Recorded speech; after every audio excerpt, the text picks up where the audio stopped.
ದಿಕ್ಕು. ಅಮ್ಮ ಯಾವ್ದೇ ಕಾರಣಕ್ಕೂ ಮನೆ ಬಿಟ್ಟು ಹೋಗ್ಬೇಡ ಪ್ಲೀಸ್. ನನ್ನ ಯಾರು ತಡಿಬೇಡಿ. ಈ ಮನೇಲಿ ನನ್ನ ಮಾತನ್ನ ಯಾರು ಕೇಳಲಿಲ್ಲ ಅಂದ್ಮೇಲೆ ನಾನು ಯಾಕೆ ಇರ್ಬೇಕು? ನಾನು ಹೋಗ್ತೀನಿ. ಯಾರು ನನ್ನನ್ನು ಕರೆದಿದ್ದು? ನಾನಣ್ಣಯ್ಯ, ಅಮ್ಮ ಕಾಶಿಗೆ ಹೋಗ್ತಾರಂತೆ. ಕಾಶಿಗೆ ಹೋಗಿ ವಿಶ್ವನಾಥನ ದರ್ಶನ ಮಾಡ್ಕೊಂಡು, ಹಿಮಾಚಲಕ್ಕೆ ಹೋಗಿ ಹಿಮಲಿಂಗ ದರ್ಶನ ಮಾಡ್ಕೊಂಡು, ಹಾಗೆ ನಿಮ್ಮ ಅಪ್ಪನ ಪಾದ ಸೇರ್ಕೊಂಡ್ಬಿಡ್ತೀನಿ. ಮಾತೃಶ್ರೀ ರಂಗಮ್ಮನವ್ರೆ, ಈಗ ಏನಾದ್ರೂ ಹೋಗೋದಿತ್ತು ಅಂದ್ರೆ ತಿಂಗಳು ಮೊದಲನೇ ತಾರೀಕೆ ಹೇಳ್ಬೇಕು. ತಿಂಗಳು ಕೊನೆಯಲ್ಲಿ ಹೇಳಿದ್ರೆ ನಾವೆಲ್ಲಿಂದ ದುಡ್ಡು ಹಂಚನ? ಏನೋ ನನ್ನ ಹತ್ರ ಒಂದು 2,000 ರೂಪಾಯಿ ಇರ್ಬೇಕು. 2,000 ರೂಪಾಯಿ ಸಾಕಲ್ವಾ ನಿಮಗೆ? ಹೋಗೋದಕ್ಕೆ ಸಾಕು ಬಿಡ, ನಾನೇನ್ ಮತ್ತೆ ವಾಪಸ್ ಬರಲ್ವಲ್ಲ. ಪರ್ಮನೆಂಟ್ ಆಗಿ ಹೋಗ್ತೀರಾ? ಯಾವ್ದಕ್ಕೂ ಇನ್ನೊಂದು 500 ರೂಪಾಯಿ ಎಕ್ಸ್ಟ್ರಾ ಇಟ್ಕೊಂಡಿರಿ. ನೀವು ಹೋಗೋವಾಗ ನಮ್ಮ ಪಪ್ಪನಿಗೆ ಒಂದು ಬಿಳಿ ಮಲ್ಪಂಚನುವೆ ಒಂದು ಪ್ಯಾಕ್ ಬಿಸ್ಕೆಟ್ನುವೆ ತಗೊಂಡೋಗಿ. ಮಾತೃಶ್ರೀ ರಂಗಮ್ಮನವ್ರೆ, ಹೋಗ್ತೀನಿ ಅಂತ ಹೇಳ್ತಾ ಇದ್ರ, ದಯವಿಟ್ಟು ನಮಗೆ ಸ್ವಲ್ಪ ಆಶೀರ್ವಾದ ಮಾಡ್ಬಿಟ್ಟು ಹೋಗಿ. ನಾನು ಆಶೀರ್ವಾದ ಮಾಡ್ಬೇಕಾದ್ರೆ ಇವಳು ಯಾರು ಇಲ್ಲಿ ನಿಲ್ಬಾರ್ದು. ಎಲ್ಲರನ್ನು ಆಟಕಟ್ಟು ಜಾಗ ಖಾಲಿ ಮಾಡಿಪ್ಪ. ಎಲ್ರು ಕೊನೆ ಬಾರಿ ರಂಗತ್ತೆ ಮುಖ ದರ್ಶನ ಮಾಡ್ಕೊಂಬಿಡಿ.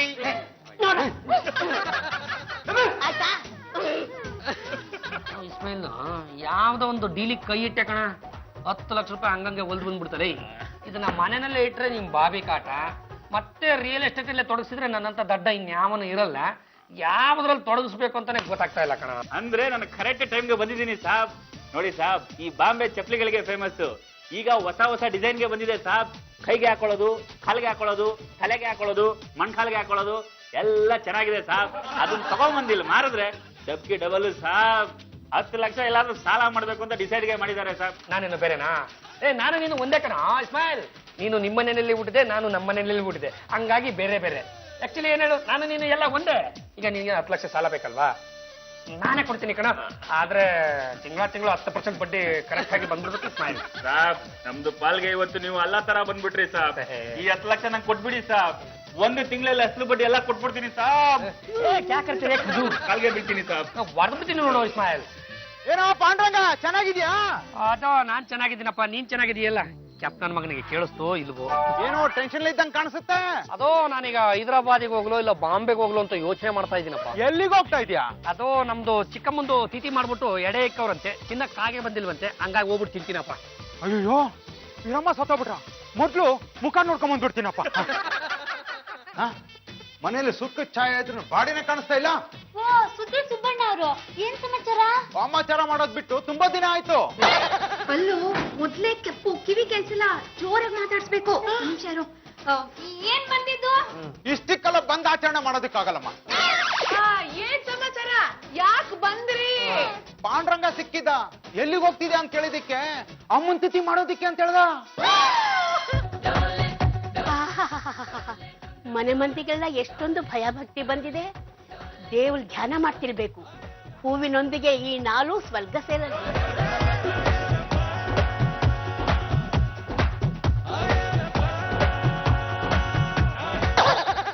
ನನ್ನ ಫೋಟೋ ಬಿಟ್ಲಾ, ಯಾರೋ ರಂಗದ ಸಂಬಂಧಿ ಬಂದಿದಾರ ಅನ್ಸುತ್ತೆ ನೋಡು. ದೆವ್ವ ಅಲ್ಲ ಕಣ್ಲೋ, ನಾನು ಲಂಗಮ್ಮ. ಅಮ್ಮ ನಿಜವಾಗ್ಲೂ ನೀನೇನಾ? ನಾನು ಬದುಕಿದ್ದೀನೋ ಸತ್ತಿದ್ದೀನೋ ಅಂತ ಚೆಕ್ ಮಾಡ್ತಾ ಇದ್ದೀಯನೆ. ಅತ್ತೆ, ನಾನು ಇನ್ನೂ ಬದುಕಿದ್ದೀನಿ ಅಂತ ಒಂದ್ ಫೋನ್ ಮಾಡಿ ಹೇಳೋದಕ್ಕೆ ನಿಮ್ಗೆ ಏನ್ ಬಂದಿತ್ತು ದಾಡಿ?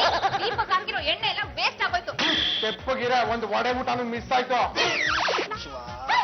ಅಣ್ಣಯ್ಯ ಬಂದ್ಬಿಟ್ಟ. ಮಗಳೇ, ಅವನೇ ಇನ್ನು ಚಿರ್ಕಂಡೆ ಇಲ್ವೇ?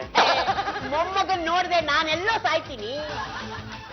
ಬಾಬಾ ಬಂದ್ಬಿಟ್ರ? ಮತ್ತಿನ್ನೆಲ್ಗೋ ಹಾಳಾಗ್ ಹೋಗ್ಬೇಕಿತ್ತು. ಲೇ, ದಾರಿಲಿ ಇಸ್ಮಾಯಿಲ್ ಸಿಕ್ಕಿದ ಕಣ. ಅದೇ ಇಡೀ ಬಾಂಬೆನೆಲ್ಲ 2 ಸಲ ತಡಕಾಡಿದ್ರು ಸಿಕ್ತೇ ಇರೋ ವ್ಯಕ್ತಿ ಬೆಂಗಳೂರಲ್ಲಿ ನಿಮ್ಗೆ ಸಿಕ್ಬಿಟ್ಟೇನ್ರ? ಯಾಕೋ ಬಿಟ್ಟು ಬಂದ್ರಿ? ಕತ್ತಿನ ಪಟ್ಟಿ ಹಿಡಿದು ಹೇಳ್ಕೊಂಡ್ ಬರ್ಬೇಕಿತ್ತು. ನಿನ್ನೆ ಉಳ್ಕೊಂಡ್ ಬರ್ತಿದ ಕಣ. ನೀನ್ ಮನೇಲಿಲ್ಲ ಅಂತ ಹೇಳಿದ್ವಿ, ಅದಕ್ಕೆ ನಿನಗ್ ತಲುಪ್ಸಕ್ಕೆ ಡಬ್ಬ ಕೊಟ್ಟ.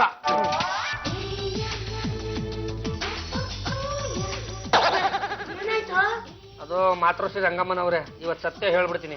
ನಾನು ಇಸ್ಮಾಯಿಲ್ಗೆ 10 ಲಕ್ಷ ರೂಪಾಯಿ ಸಾಲ ಕೊಟ್ಟಿದ್ದೆ. ಅವನು 10% ಬಡ್ಡಿ ಕೊಡ್ತೀನಿ ಅಂತ ಹೇಳಿದ್ದ. ಈಗ ನೋಡಿದ್ರೆ ಒಂದ್ ಜೊತೆ ಹೊಸ ಚಪ್ಪಲಿ ಕಳ್ಸವನೆ. ಬಾವಾ, ನೀವು ಊರೆಲ್ಲ ಸುತ್ತಿ ಚಪ್ಪಲಿ ಸೋಸ್ಕೊಂಡಿರ್ತಿರಲ್ಲ, ಅದಕ್ಕೆ ಹೊಸ ಚಪ್ಪಲಿ ಕೊಟ್ಟು ಕಳ್ಸೇನೆ. ಆ ಇಸ್ಮಾಯಿಲ್ ನಮ್ಮ ಮನೆ ದಂಡಪೆಂಡಿ ಇರೋ ತರ ನಮಸ್ಕಾರ ಅಲ್ಲ, ನನ್ನ 10 ಲಕ್ಷ ರೂಪಾಯಿ ಜೊತೆ 1 ಲಕ್ಷ ರೂಪಾಯಿ ಬಡ್ಡಿನೂ ಕೊಟ್ಟವನೆ.